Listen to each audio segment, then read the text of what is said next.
Hello and welcome to the YSU Alumni and Friends Virtual Book Club. I'm Andrea and I'm a librarian at the Austintown Library. I graduated from YSU in 2012 and Hello and welcome these to the YSU are our panelists tonight. Does everybody else want to introduce yourselves? Hi, I'm Becky Moore. I'm one of the librarians at Youngstown State University, and I've been there for 20 years, although I'm not a grad. I'm a grad of Kent State. So if anybody can tell me in the comment what a golden flash is, I still don't know. So. It's a bird. Oh. Is it really? Yeah. Golden flash. Well, that's what it's supposed to be. I don't know if that's an actual thing, but okay. It's a bird. Well, I'm Bridget. I'm from the Tri-Lakes branch of the Public Library of Youngstown and Mahoning County. I'm also a YSU grad. I think our bird is a lot more tangible than whatever a golden flash is. Yeah, I agree. Hi, I'm Star Jones, and I'm a librarian at the Austintown Library, and I'm also a Kent Stater. But today I will review our book. We're going to talk about All Are Wrong Todays. In today's discussion by Elon Mestai. The book is about a man named Tom Barron, and he lives in 2016, but his 2016 is completely different than ours. In his world, it's sort of like the Jetsons. There's flying cars, there's unlimited energy, there's tech gadgets, and basically the economy works on entertainment. Everybody wants to be entertained. Tom basically is unsuccessful. He's pretty lazy, but his mother dies in a freak accident. So his father decides to get him a job in his time travel lab. And through a variety of events, things happen, and he decides to rashly take the time machine and travel back in time. And he ends up altering the major factor in what leads to his 2016 world of technology. And now he's stuck there well, he doesn't get stuck there, but he alters time so that when he returns, 2016 is the 2016 that we know, not the one that he knows. In this 2016, a lot of his friends have never been born. His parents are completely different. His mother is assertive and successful in this new reality. His father is present and loving, which is completely different than what it was. And he has a sister. He ends up meeting a woman who he knew in his first reality, and they end up in a relationship, and she's actually even better in this world than the previous one. In this world, he is successful. He's an architect. And so he has to decide, what is he going to do about this? Is he really crazy? Did it really happen? If it really happened, should he go back and change it back? Is it better that his life is better, or is it better that the world is changed for something that people consider utopia?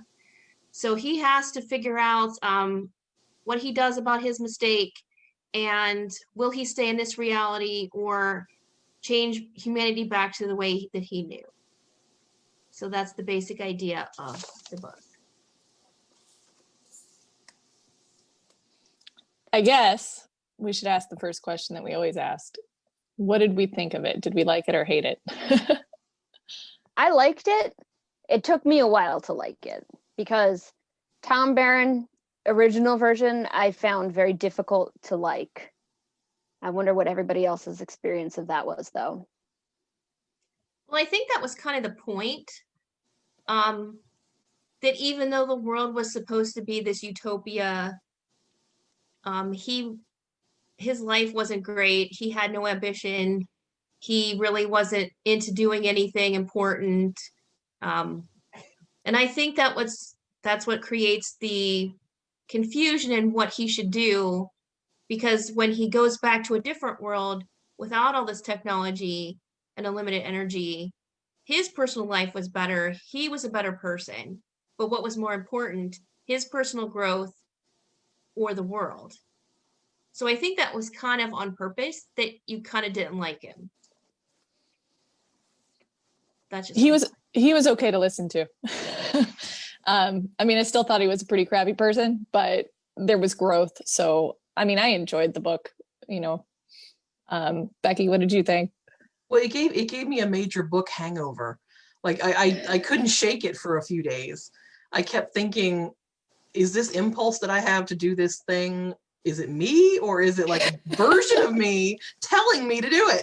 That lives in the back of my I kept head. thinking, are there different versions, like a little angel and a little devil, you know, different versions of me urging me to do different things? And it makes you rethink like every dream you've ever had. Like, is this, are these memories of a past self? Like, I've never bought into this whole, you know, Miss Cleo woo-woo, you know, dream stuff, but I was sort of thinking, you know, about our subconscious and what it's telling us and where it comes from. I do love the phrase book hangover, because I think that's a perfect description. It's because sometimes you finish a book and you're ready to pick up the next one right away. And sometimes you have to put it down and think, my brain is over. Like, I have to go lie down and stay hydrated. Yeah. I think this book has kept me in though. So I'm not complaining about that since I read too much fantasy. I think it was just interesting. I mean, it was an interesting story, but I think the fact that there's so many things to think about after you're done, that it kind of, like she said, it sticks with you. That's the mark to me of a good book. Does it stick with you? Does it keep you thinking about things? It's not something that you're just reading, you're done, and like you said, move on. It really does stick with you. There's so many questions about reality and alternate universes and personality, and where do creative people get their ideas? Do they come up with it? Is there other reality person in their head giving them ideas from other realities? All questions to think about. Yeah, that was a really interesting idea. But I do love books about alternate realities personally. I'm sorry, Becky, I didn't mean to speak over you. No, that's all right. I just, it hit me later as I was thinking about it, but the app that Greta creates and the tagline for that, which is her philosophy or whatever, you believe what you do. That you can say you believe one thing, but what your actions are what make up your belief system. Because obviously, you know, if you go to the gym, you know, 12 times a week, obviously you have a set of beliefs, you know, about your body. Or if you just spend all your time doing something else, you know. So it's not actually what you say you believe in. Your actions tell a different story. And like, I would like that app to be real. I think that would be a really interesting thing, you know, to log all of your activities and see what it says about you. It might wake some people up too. There's a lot of things I wish were real. The helmet that cuts your hair for you. I read about that and I thought, why doesn't that exist? But it really use it. Helmet.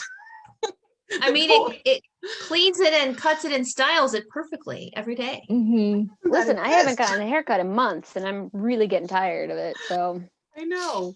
Although the one thing about his world originally that I just wasn't sure if I believed was that they've tailored an experience that's like a book that is based completely on you, and people are so invested in that no one ever wants to read a book again. And I mean, I guess I could see it, but at the same time, I don't know, a video game and a book are a completely different thing. You know, so if you're more invested in something, I feel like it would become a completely new type of entertainment and it wouldn't replace something that is different. You know, he says it's such a different experience, but it was an interesting prospect. I hear what you're saying. I think a lot of people deep down are narcissistic. So if there was an experience that was exactly tailored to you, I could see how that would be addicting.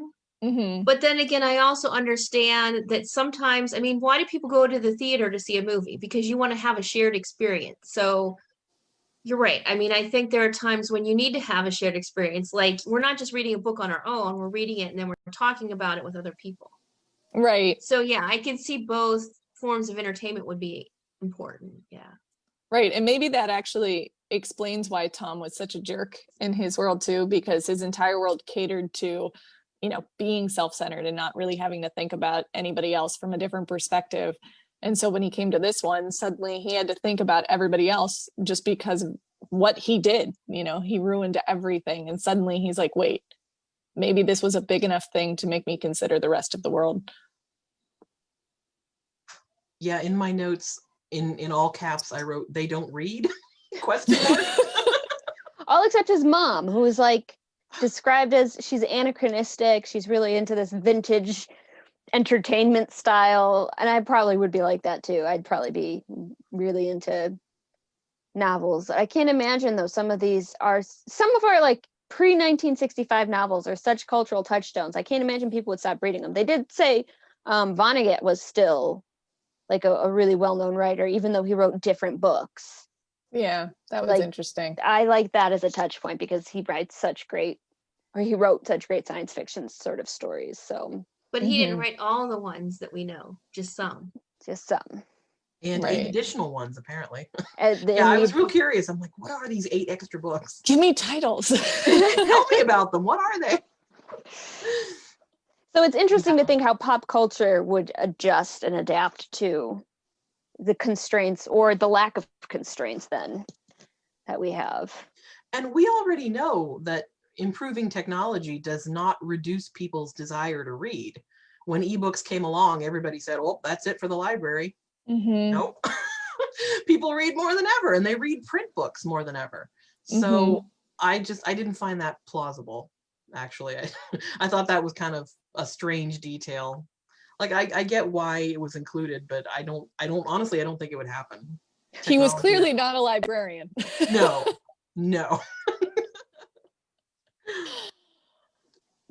Yeah, in general though, I don't know, I guess I thought his original world wasn't like, it was plausible.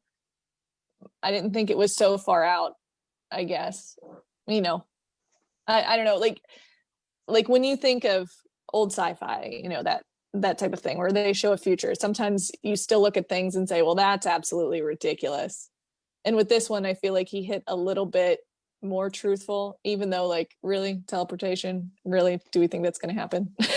I think my favorite example of what you're talking about, Andrea, is how Robert Heinlein would write about things like moving walkways and escalators and stuff, and he totally anticipated those things, but not women wearing pants. Right. Like, I knew that was going to come up. Yeah, that's my favorite example. So you've probably heard me say it 15 times. Well, it's fantastic. So I actually find the technology in his original world plausible, more so than the idea that, well, since everybody has unlimited energy, I get that people would spend more time on entertainment pursuits and that kind of stuff, but I didn't kind of buy the whole, so the world's at peace and nobody's fighting over stuff anymore. I just don't see, even if we had unlimited energy, that would happen. Right. But yet at the same time, did he kind of say there wasn't religion? Was that a comment here? I can't remember. It was on par. He said it was like, I'm trying to remember the simile he used, but yeah, it was like having an exotic kind of dog, you know, like you were no more invested in it than you were like just a little hobby, you know. Right. And I think that's the most unbelievable thing, because when did this happen? 1965. When did his event? 65 is the point of divergence. I really don't think that religion would have disappeared in that many years. That's not that long. You know, like like that point, I think would have been more believable if it was like 100 years in the future, maybe, you know, but I don't think that's something that would just like go off to the wayside very easily just because people had energy. Claudia on Facebook says that she's not typically a fan of sci-fi, but this was more about his relationships to others and himself, and the sci-fi was just a vehicle. I would agree with Claudia, because I thought that when he woke up in our world, our version of the world, not as Tom Barron, but as John Barron, I thought for real, like the first part of this novel may have been some sort of fever dream or some sort of hallucination, just like his family believes. And I really like when there's a bit of ambiguity that the reader can decide on, although I think this removed the ambiguity the further it went with the narrative, but it left a little bit in there, and it really did highlight the importance of the personal relationships versus the perfect utopia. I almost think he would have got his point across a little better if he would have left it so you weren't 100% sure that this really did happen and he is okay with what's going on. But at the same time, I really enjoyed the fact that he had to go back 50 years by standing there for 50 years. So I'm not going to say that I Yeah, wanted to I get got rid to of that that. part and I was like, oh boy, that's insane. No. I was so glad it was close to the end of the book. I was like, okay, we're not taking each year. We're not going through it. It's not going to be a big long section, but still, the idea is wild. Mm-hmm. When we wouldn't have got made to it. those chapters of the summing up, the 2 chapters that were just summaries, I Mhm. was wondering if we were dealing with an unreliable narrator situation.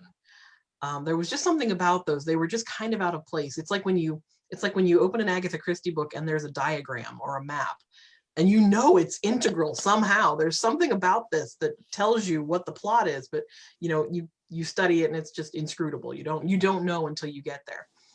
Those summary chapters just kind of raised my antenna, and I went, what are these? So I did wonder why they were included, and it didn't become clear until later. But I mean, I think he sort of slyly gives a slight nod to maybe it's not exactly that in the end, even though he sort of says this is what happens and at the end, but he kind of in the last chapter when he talks about how he gets married and how his world changes when he has a child, like at the moment that his child was born, and how that altered his universe. I think that was kind of the whole point of the thing, and I think I agree that it's a novel about relationships and how you choose to live your life rolled up in a sci-fi narrative. But basically what he's saying is that it doesn't have to be time travel that changes your life. It could be anything, like the birth of his child completely changed his life. And it could be just as powerful for him as the whole story of him going back and changing technology and all that stuff. So I think that was kind of a sly nod to, like, it sort of happened, but I don't know. It's kind of the way he worded it. I thought it gave like a 1% opening of maybe it didn't quite happen that way. I don't know. That's how I took it. What you just said, Star, made me think it might be a metaphor on like parenthood in general. Like the moment the first Penelope finds out she's pregnant, like the whole narrative changes and the world is destroyed. And that's how maybe people feel when they find out they're pregnant. And then after some time getting used to the idea, he becomes more invested in it. And I don't know, maybe that's part of what fueled the novel, fueled the narrative. Yeah, I guess I didn't. I mean, I did. I mean, the end, I guess I thought of it. I didn't think about it with the first Penelope, or, I guess Penelope versus Penny, that way. But I guess it does kind of hinge on that, because interesting. I mean, it kind of goes to the whole nature versus nurture. So in essence, John, Tom, Victor was all the same person, born of the same parents. But basically, the big difference in the realities of the different versions of him is his environment. So his environment was different. His parents were different. The world was different. His circumstances were different.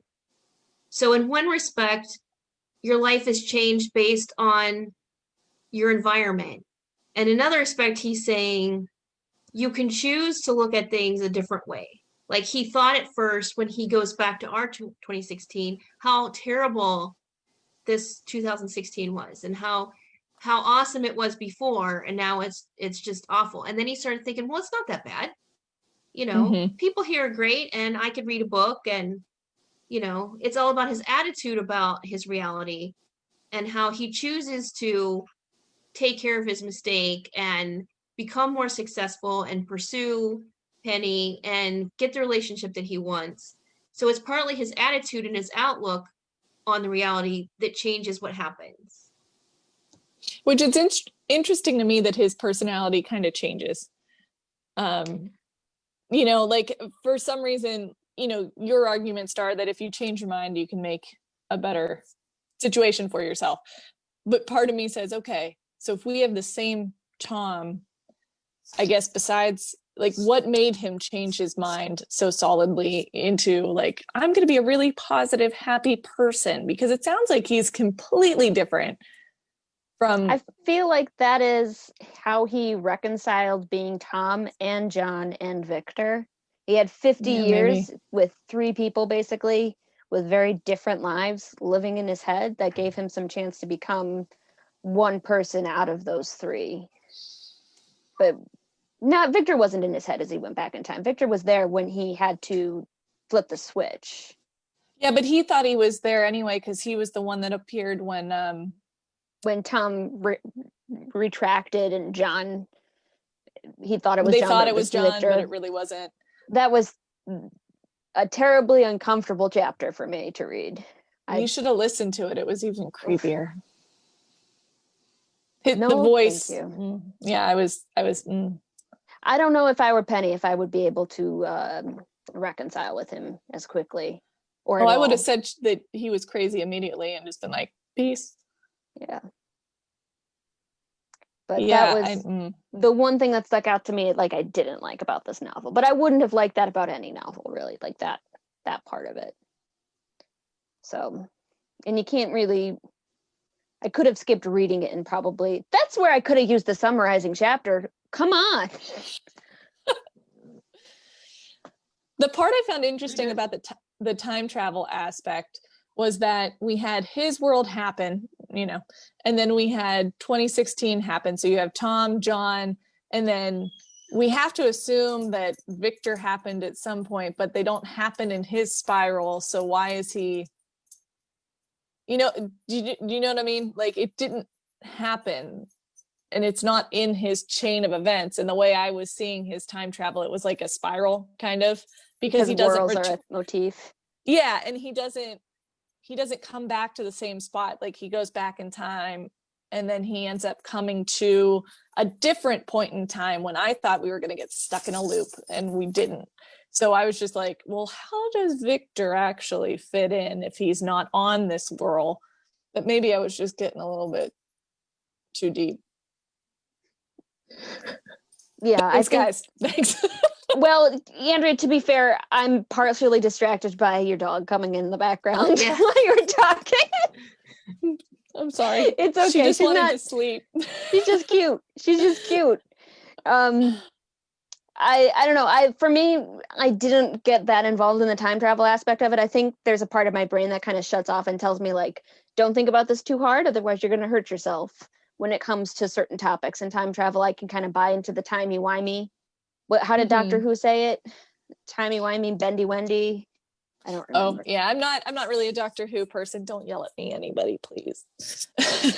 He just insulted Back to the Future at the start, which, like, don't get me wrong, I'm not like holding anything up on a pedestal there. But then it was like, okay, you had problems with that time travel. So what problems are in your time travel? And it was like, I would really like to read the dad's book on time travel and like the physics. That's the book. Forget the Kurt Vonnegut novels that don't exist. That's the book I would read.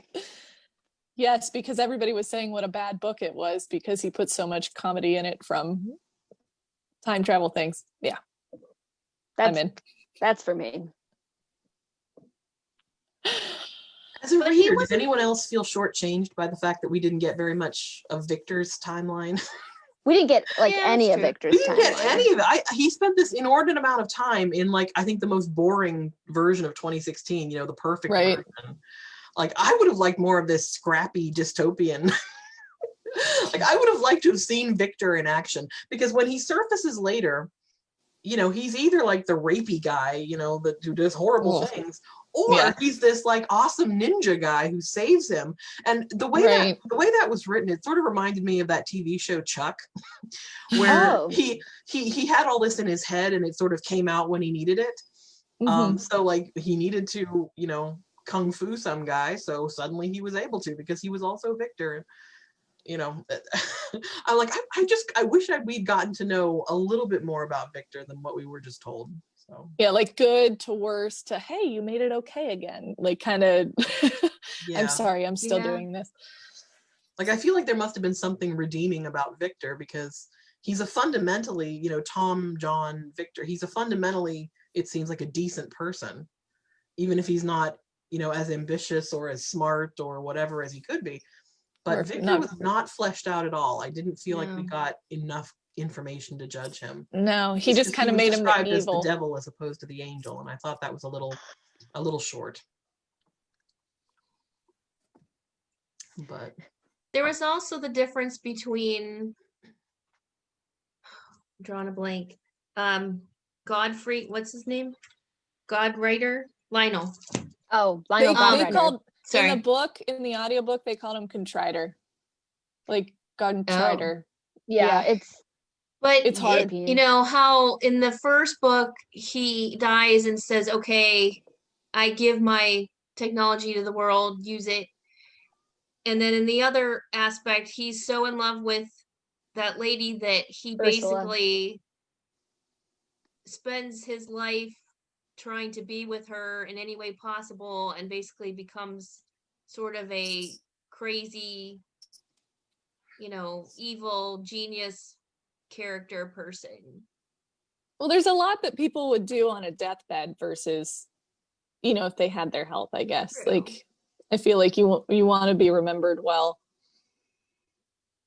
But he didn't even care about any of his inventions for the sake of humanity in this other reality. Right.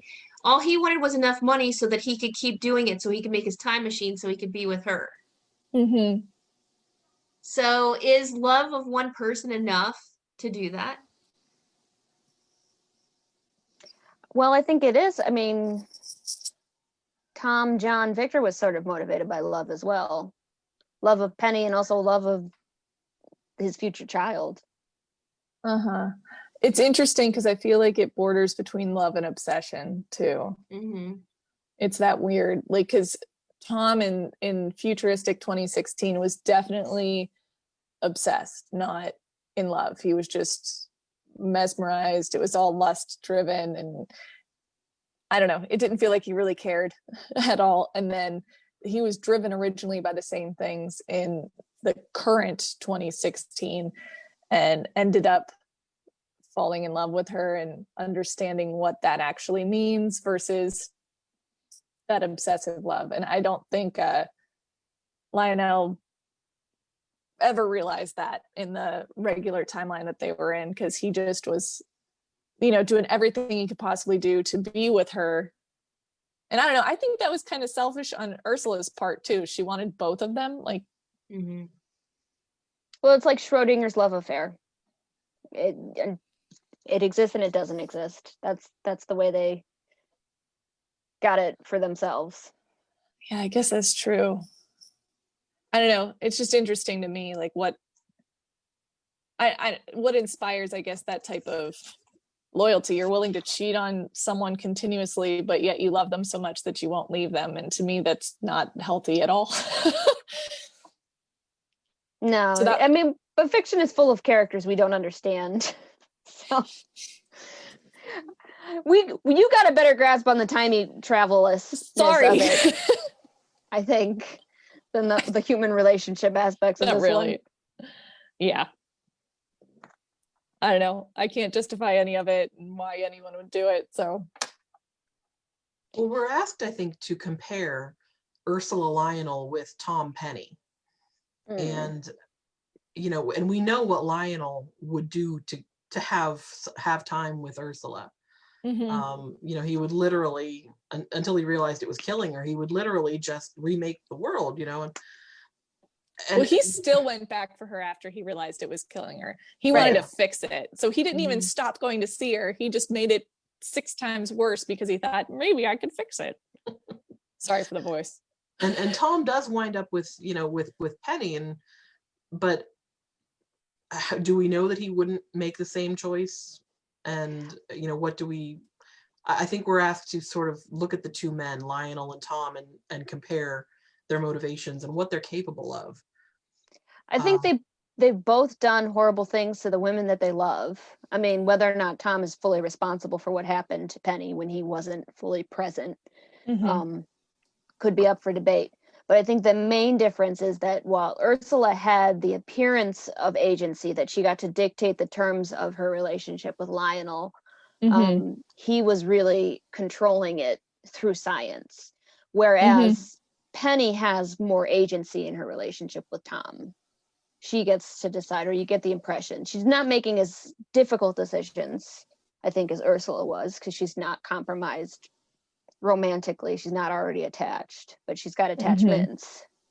So Well, I Yeah. think the big difference for me was that Lionel never chose to do anything other than try to be with her, no matter what. Like at the expense of the entire world, he didn't care. He was going to just do Yeah. whatever he needed to do. Where in the end, Tom decides that even though he wants to stay and be with her, he knows he has to go back and fix it.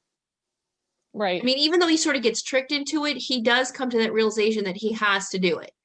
And whether that means that he goes back into a different thing where Penny's not there, maybe it's Penelope and Penelope is dead, he Mhm. does finally come to realize that he needs to do that.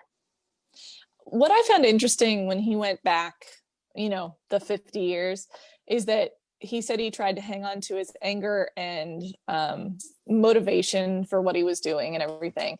And at one point he says, like, Penny, what was Penny? Penny was 2 weeks, however long ago. Who cares? Penny doesn't even matter. But yet when he gets back, it returns to the exact same. I feel like, he's a little hesitant because he hasn't seen her in a while, but otherwise I feel like the relationship hasn't changed from that time apart. And I feel like if you went through that, would you reevaluate what you thought of this person? Or I don't know, like, You mean on his part? On her part, there was no time difference, and his, exactly. It was 50 years. Right. Well, wasn't like he was using that time to cultivate relationships with other people. True. Right.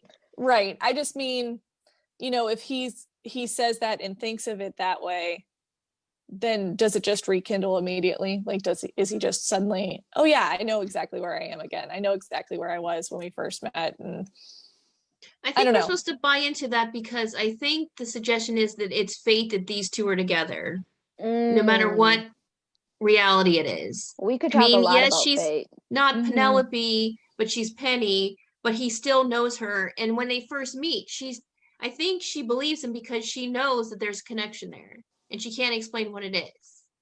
Well, then what do you think? Why she goes along with his crazy stories. Maybe that's why Victor was so awful, because he didn't have a Penny.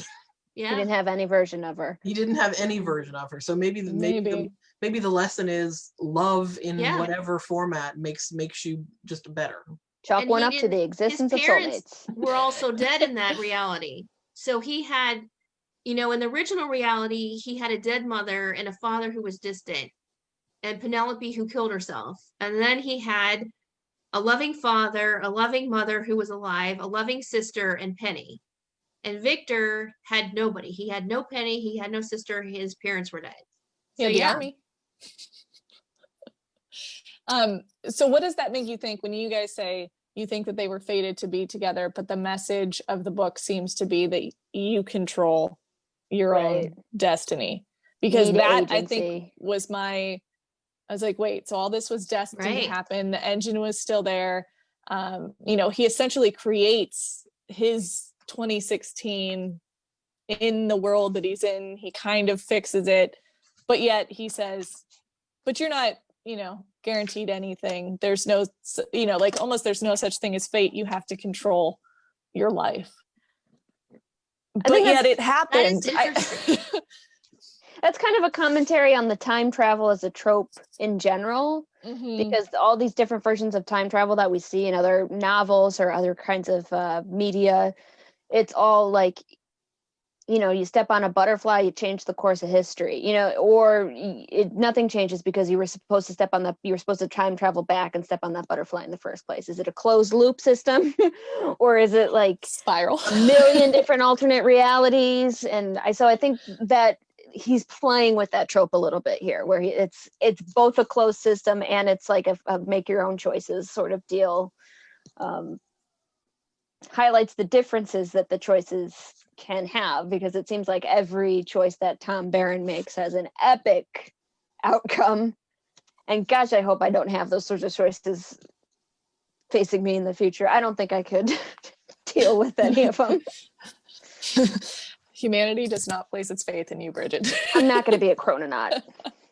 So there was an interview with the author on Den of Geek Book Club did an interview, and the author said, what I do know from my personal life as much as anything else is that big things, Seemingly permanent things can change so much quicker than you'd ever believe. I've felt it in my own life. One day you're living in a world that makes sense, and the next day you can feel like you've woken up in a whole other world, one with very different rules and very different experiences. I felt like that the morning after my mom died. I also felt like that the morning after my daughter was born. Change can feel like a tidal wave. Sometimes it's one that drowns you, and sometimes, if you're lucky, it's one that lifts you up.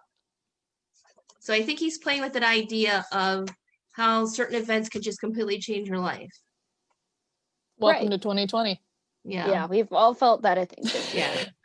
To some extent, maybe some more than others, but I've got whiplash.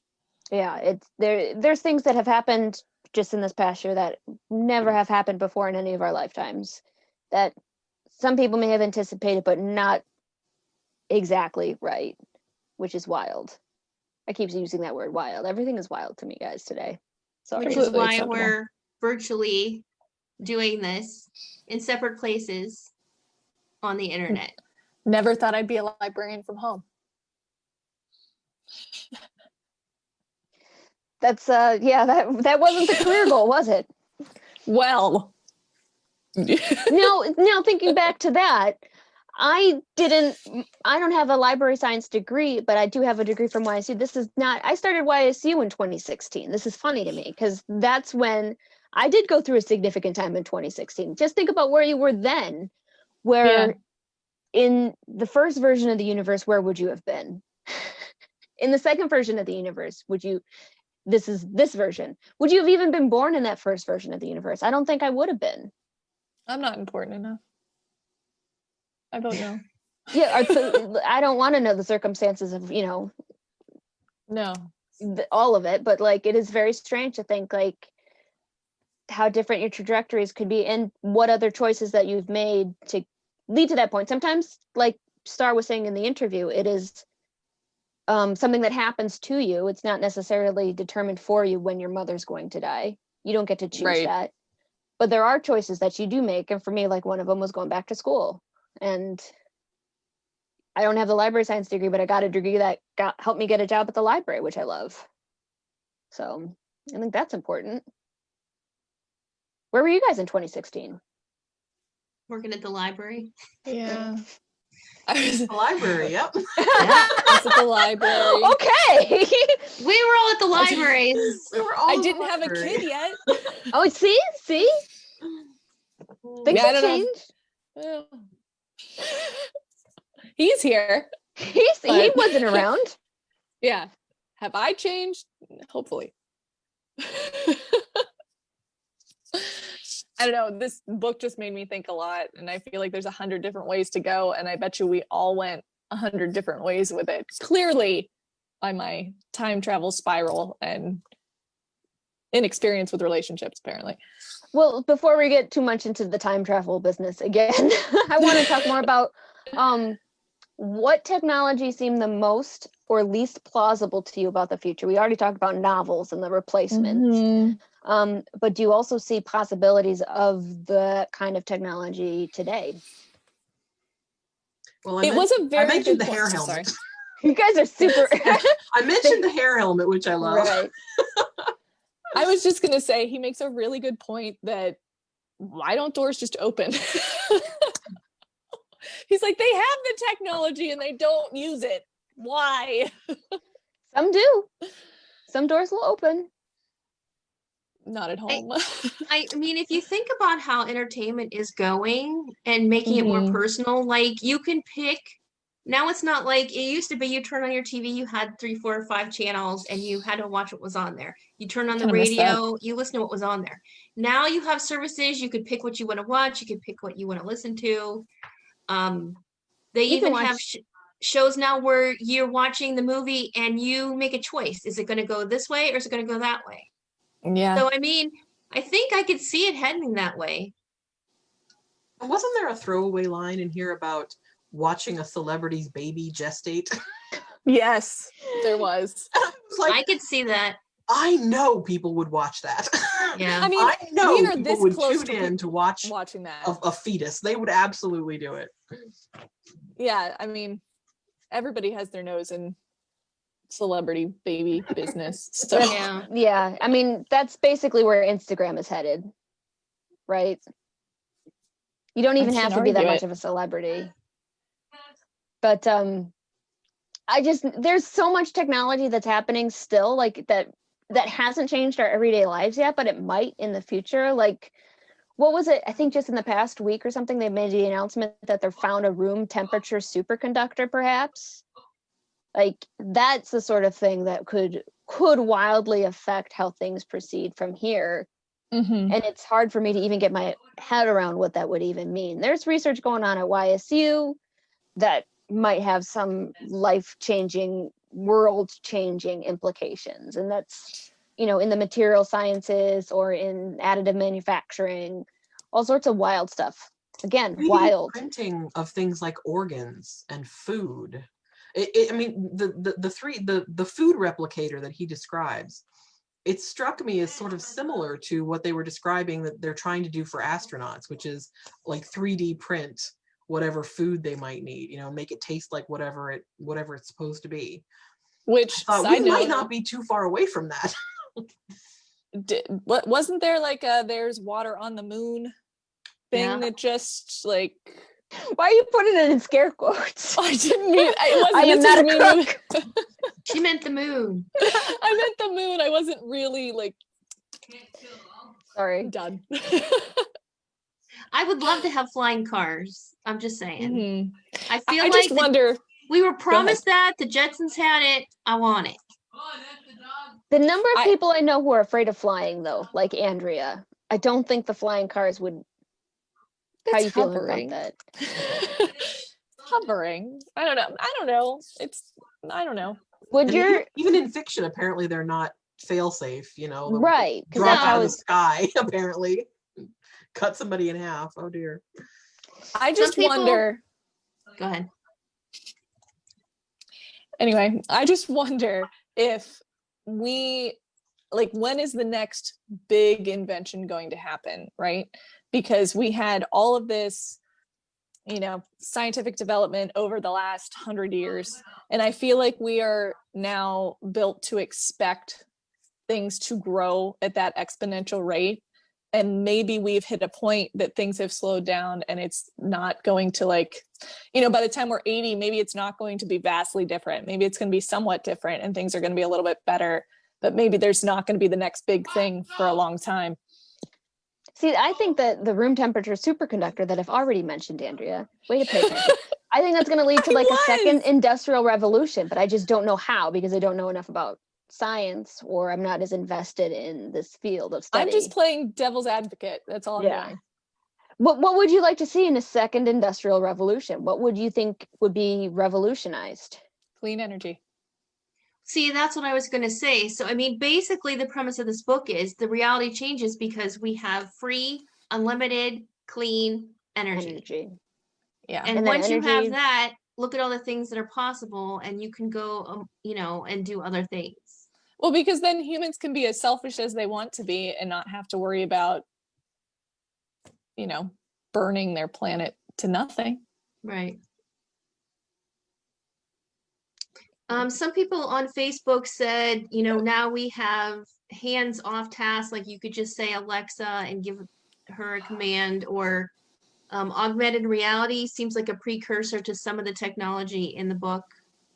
Mm-hmm. Yeah, I think so too. Yeah, definitely. I would love to have a holodeck. Right. Yeah, like in Star Trek. Yeah, that would be. I mean, if the illusion could be so intense that you could like touch and feel it the way that you can, like you can sit down in the holodeck when there's not furniture, I want that.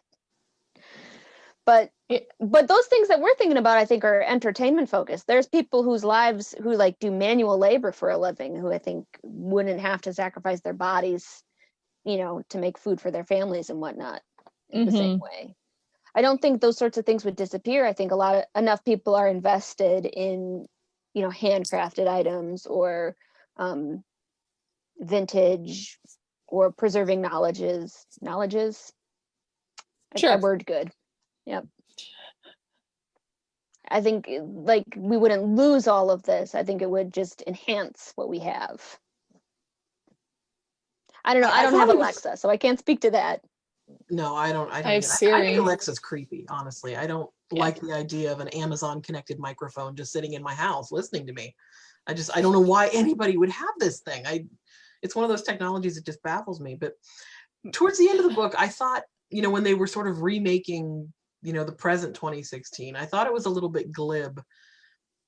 You know, maybe it would happen this way, but I doubt it. You know, companies like Exxon, you know, would obviously push back against this unlimited, free, clean energy. And their solution was just to like buy Exxon, you know, to like just buy out the people that sort of disagreed with anything, or, you know, just buy up any obstacle, and the obstacle's gone. I just thought the end of the book, when they were sort of doing all of this, you know, forming their corporation, and I just like the Victor stuff, I just felt that it sort of was a little bit rushed. This is like in The Martian, when I found like the hardest part to believe is that NASA and the United States would spend so much money trying to get one guy off of Mars. Like, Yeah. Like the rest of the story could be as unbelievable as I want, but it's the actions of real people that always, you have to count on them for the sake of the narrative to be like this. And even if you kept him quiet for a little while, do you really think it would last forever? Because I don't. You know, like you buy them out, you do this, whatever, you take away their power, but they still have a ton of money, and you don't think that they're going to use that power in some way to lobby for something that they want, that it doesn't agree with your vision of the world. You know, not everyone's going to agree ever. It was just like his very, you know, cinematic moment where he wows the crowd of architects with his doodle on the window. You know, like it, you know, it just seemed like it wasn't plausible that they would applaud, you know, that kind of off the cuff, brief, you know, thing. There were just a few, even though I think that would make a great scene in a movie. Like, I think this whole book could very easily be translated to the screen. I think it could be a movie someday, but I thought the chapters read like scenes. Yeah. You can tell Mastai has screenwriting experience. His stuff does read like a screenplay, which was okay and sort of not okay. I didn't like The Cursed Child because I don't like sort of reading stage directions. Don't get me started on that, please. That's a whole nother discussion. A whole other thing. Yeah. But there were just some moments when I felt that it was sort of a shorthand, you know, he needs to succeed as John, so he succeeds as John. You know, it was just a very short, rushed thing.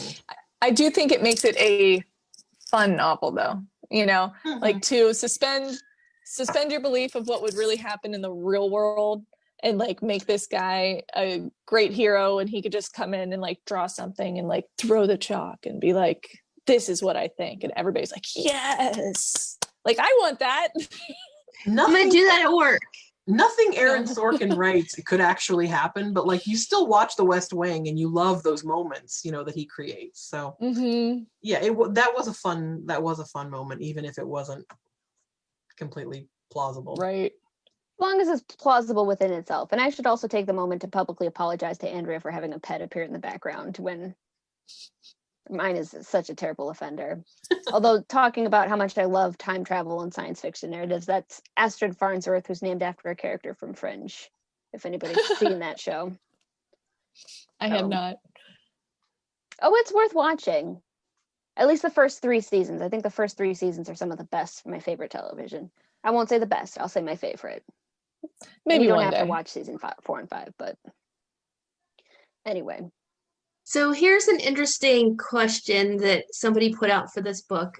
What architectural landmark would you change or create if you could do that? Oh, because it's so much about architecture. So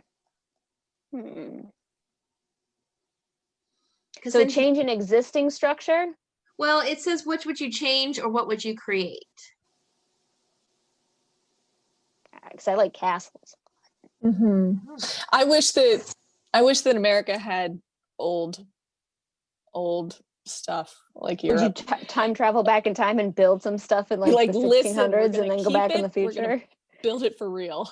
That's another question. If you could time travel and you didn't have to do it in real time, like Thank you the could Lord. do it like the original way, fast, would you want to go back in time?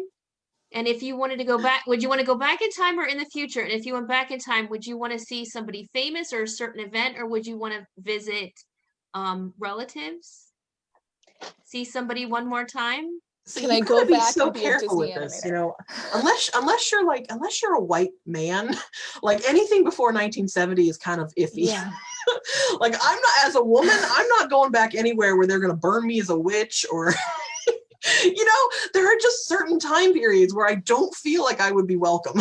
Well, what if you though were invisible, like he was supposed Oh to be? well, invisible, that's a different thing. Like Yeah. you could just go and just, watch something for a while and be invisible and not do it in the wrong way like he did so people could see you. That's I would- overwhelming. Yeah, there's a lot of choice there, Star. All of human history. That's it. But to kind of go back to like the first question about like what would you build or change, I think I would like to go to the mound builders in like Ohio, all the mounds around here, and see what the story is behind the building and the creation of those, because there's so little that we know and understand about the mound building cultures. What And you about can- the pyramids? That's what I was just gonna say. Ancient Egypt was always like, a childhood thing of mine that I was super interested in. If And it for also no other terrifies me. reason, I'd go to Egypt just to get that guy on the History Channel to shut up. Like that weirdo who's always on the History Channel talking about the aliens. Well, Right? do Did you the know? aliens make the pyramids? Here's a Polaroid, all right? It was Hebrews. We know it was Hebrews, all right? I'm sorry. It's Oh, not did you hear aliens. they found chocolate in one of the tombs, and that should be impossible because chocolate's a New World good? They're calling it Ferrero Rocher. Wow. Oh. Well, didn't they just find why are you dumb? Sorry. Didn't they just find 13 or 18 new mummies or something? They yanked I them don't out of know. there. Something like that. They're always finding them mummies. Leave them in the ground right now, okay? Yeah, I don't know. That seems to be, I feel like there's a lot of different points that I would like to see. And there's also a lot that I'm like, I think But I I would. mean, Sorry, Would Star. you want to see history, or would you want to go back and see when your parents got married, or when your grandparents did I mean, what do you wanted, something with your family or something in history? I mean, in general, that would be interesting to watch anyway. Just the development of my family, because there's a lot of yelling and love. Right. There's when you get together for Thanksgiving and so remembers it happened this way and the other person remembers it happened that way. It'd be nice to go back in time and say all right, this is how it actually happened. But then if you're not sharing that experience at the moment, you're just another adding on of the narrative that nobody's going to believe anyway. Right. I don't know how your Thanksgiving operates, but usually it's a lot of boasting and there's a lot of food. Yeah. But I probably would in fact avoid most family things. I think that would make me I wouldn't want to go back and see my grandparents one more time. I think that would make me overwhelmingly sad. Oh, really? Yeah, I think it would just make me full of regret and anxiety. And I don't know that I want to deal with, I just don't know how it would make me feel. I don't know that I would enjoy that. But I'd also know for a fact I would enjoy going back through history and seeing things I don't know much about and learning, because I'm undeniably curious about lots of stuff. It would be nice to settle some family controversies, two people claiming ownership of a soup tureen.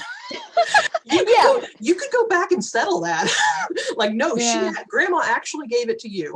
You don't have to fight about it anymore because I know I was there. Yeah, I don't know. I don't think that would bother me so much, but I don't know.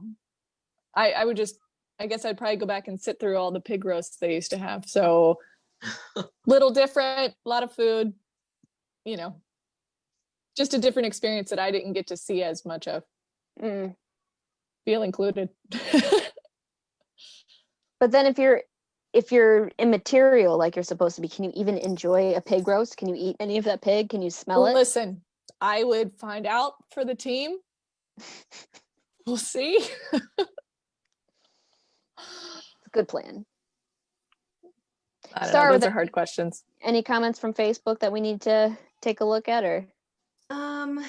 Some people said that they would like to go back in time to stop demolition of some old buildings.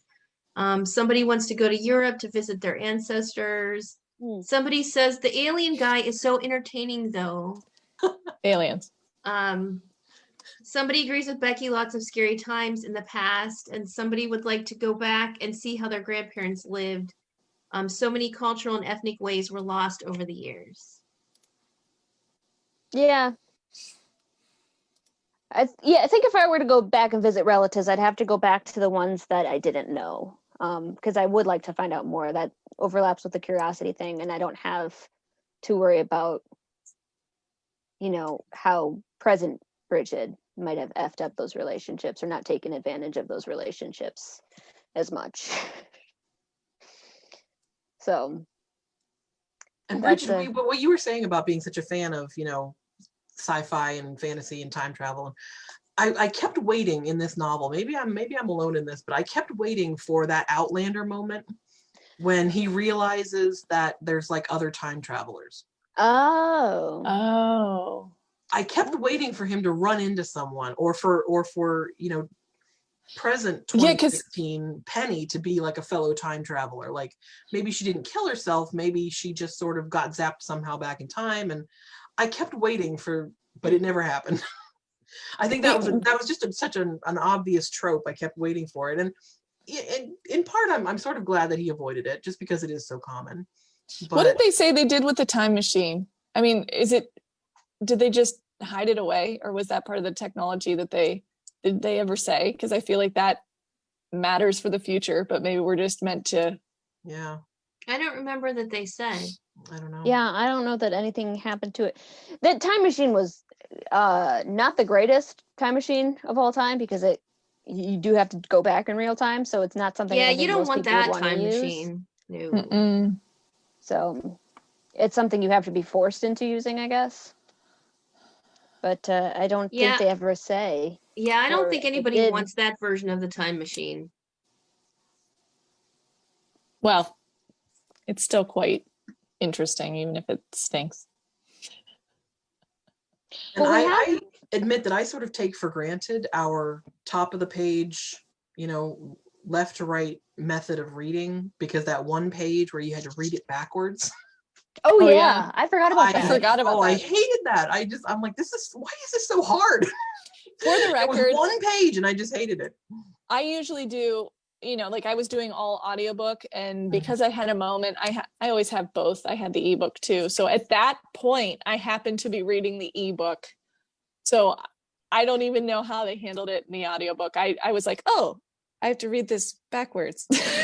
That must have been so hard to read as the narrator of the audiobook. Ooh. Yeah, and now I wonder, and now I feel like I've failed. See, I didn't have trouble with it per se in reading it, although I mean, obviously it took me longer than a regular page. What kind of made me mad was that the words, it was all backwards, like starting at the bottom and read up like this. But then I wanted to say, well, shouldn't the letters also be backwards? And so that kind of made me mad. I'm like, if it's backwards, it should be all the way backwards, not just written backwards. But the letters should be backwards. I'm just picturing Andrea circling in the time travel. This is the same thing. This is the same thing. I'm sorry, guys. We have been going for about an hour, so I want to make sure that being respectful of everybody's time. But also, if you have any final thoughts or questions or comments or anything to bring up that you thought it's important to address. Does he have any other books? I don't know. I think this was his debut novel. This is his first novel. It says on the bio at the back of my copy. So if he's written anything since this one, I don't know. There's like some audio story sampler, but might just be other screenplays. Yeah, maybe. I enjoyed it. I did. It was a nice way to spend a couple of days traveling through time. Good book hangover as well. Good, yes, good book hangover. Not too painful, but enough to make you think. Exactly. Yeah, well, I feel like I waste my time if I'm not stuck on a book a little bit. If I don't if I don't dwell on it for a few days. And the worst ones to have a book hangover on are the ones that you don't really like, but yet you notice that you're thinking about them for 3 days and you're like, oh, it must have been better than I thought. Those are the ones that make me angry. So this was fine.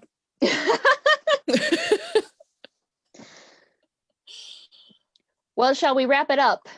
Yes. guess. Should we Announce talk the about next- next month? Yeah, sorry, you have a Yes. copy of next month's book, I understand?